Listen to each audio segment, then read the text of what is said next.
I'm Isabella. And I'm Mackenzie, and we're from St. Leo's School.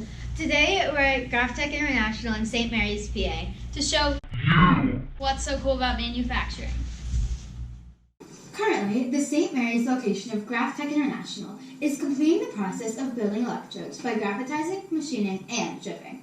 Graphitizing is the process of using ultra-high temperatures to restructure the carbon to its crystalline form.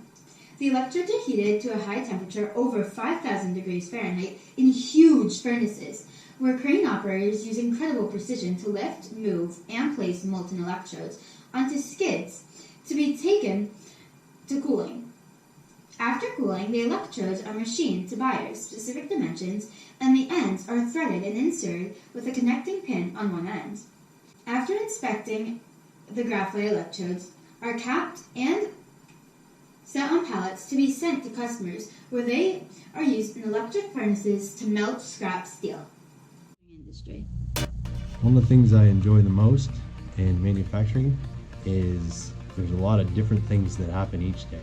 It could be from troubleshooting electrical circuits to plumbing. I do outside maintenance work, so it's a little bit of everything. I like that you kind of get to see the whole process as far as where things come from. So when you're looking at, steel is everywhere in today's world, and it has been for a long time. I like being in manufacturing, where you're doing something here on this machine one day, or going over here and working with this person, and just always doing something totally different. Each day we come in, there are different challenges that we face, and we have to come up with unique solutions to those challenges. But I really like the variety of work in a manufacturing environment.